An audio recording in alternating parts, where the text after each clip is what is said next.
didn't expect this series to end like this.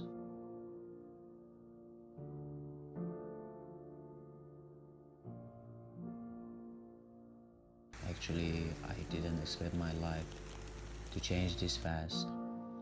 A few months ago, it was just supposed to be a half marathon preparation series. Like training hard, documenting the process, and running the race.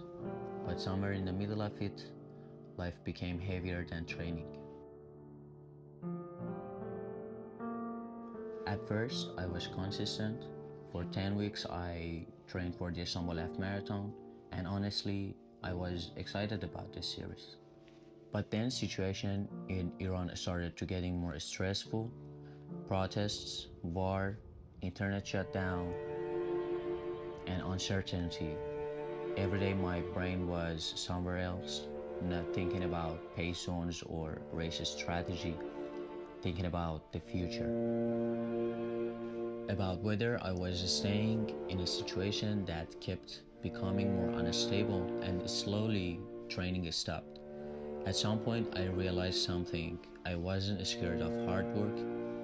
I was scared of staying stuck. That's why I decided to move to Turkey. Not to escape or survive, but because I wanted a life where I could keep building. After making that decision, everything became chaos.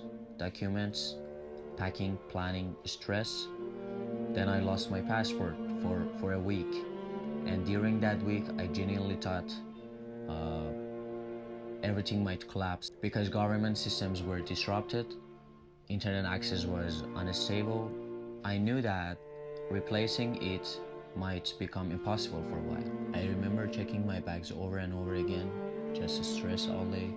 When I finally found my passport, I bought a bus ticket for the next day immediately. I was worried the border might close, so suddenly everything became real. Packing my life into luggage, spending time with family, trying to act normal, and knowing things were changing. On April 6, 2026, I left my hometown Yazd, and I think that was the first time it truly hit me. Because for the first time in my life, I was leaving everything familiar behind. Family, language, friends, even my identity in some way.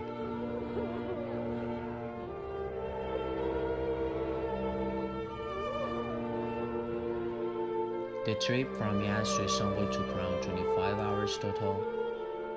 Yazd to border, crossing to Turkey, minibus to Van, and then airport. Because of the internet situations back home, I couldn't buy my Istanbul flight earlier, so I had to go directly to the airport and hope something worked out. Luckily, one passenger canceled their ticket and I got the seat. Honestly, I still think about how lucky that moment was. On the plane, I met a Persian couple who helped me find directions and a hotel after arriving. The small kindnesses feel very big when you're alone in a new country. That night, around 11 p.m., I finally entered my hotel room in Istanbul, completely exhausted. The next days were strange, buying a SIM card and trying to adapt. Then eventually, I picked up my race bag, and on April 19, I ran the Istanbul Half Marathon.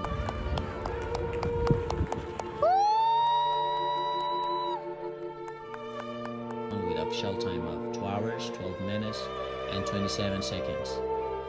Not my best race, not my best preparation either. I had almost 2 months without proper training, but finishing that race meant something different now, because after everything that happened to me, I still showed up. This video closes the Istanbul Half Marathon series, but it also starts a completely different chapter. From now on, I want to document the process honestly, through building a new life, improving my English, Turkish, and Spanish later, training again, growing as a coach, becoming a real hybrid athlete, content creation, failing, learning, and starting over when necessary. Maybe years from now, we will look back at this video as the beginning. And if you want to follow the journey, subscribe and stay with me. And I truly wish peace for Iran and everyone living through uncertainty around the world.